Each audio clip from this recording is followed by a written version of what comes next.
for today's video, mag-unbox tayo and itatry po natin. This is a vlog 06 I think.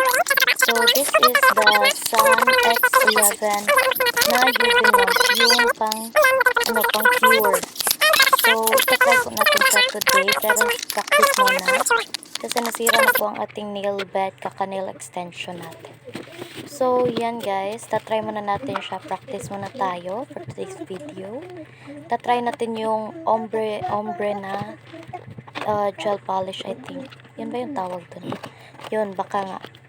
Tapos, pagkatapos, proceed muna tayo dito. So, nilagyan ko muna siya ng pandikit para naman hindi siya maalok mamaya. Tapos, cure muna natin siya para naman dumikit talaga siya. So, nag-lag pa nga yung phone ko, kaya yan. Pagtsagaan mo muna. Hindi pa tayo naka-iPhone, mga madam. Tapos, cure muna natin para hindi siya matanggal mamaya pag naglagay na tayo ng color. Ito yung ombre effect na black and white, yung napili kong kulay.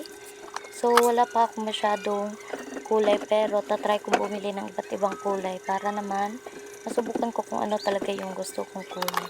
Kasi for today's video, ito lang muna yung gusto kong mga kulay, mga madam. So, pagkatapos ko mag-first coat, i-cleaner ko lang yan ng 60 seconds. Tapos, pagkatapos ng 60 seconds, nilagyan ko ng second coat. Yan. So, second coat ng ating gel polish. Wala na akong pre-nap dyan kasi practice pa lang naman. So, oh my god, sorry. Pagkatapos ng second coat, lalagyan na natin ng ombre effect. Tapos, cure muna natin. Madam, ginamit ko lang yung luma kong sponge para sa mukha. Yung di ko na ginagamit. Tapos, yun yung ginamit ko. Wala pa kasi ako nun. Anong tawag dun? Yung gamit talaga para ombre effect. Yun, ganun. Kaya, yung hindi ko na ginagamit yung ginamit ko. Para naman mas makatipid, di tayo order ng order. Tapos di naman pala mapagkikitaan kasi nagpa-practice pala. So yan nga mga madam, dito na tayo, nag-ombre na ako. Ginagawan ko lang na paraan para naman siya maganda pa. Okay naman sa paningin, di naman siya sobrang pangit, di rin naman sobrang ganda, saktong-sakto lang. Pagkatapos kong mag-ombre effect, nilagyan ko na ng top coat, tapos isinure ko.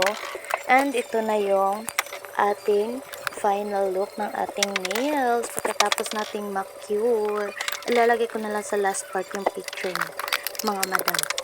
So, bili na kayo and please subscribe to my YouTube channel. Thank you, bye!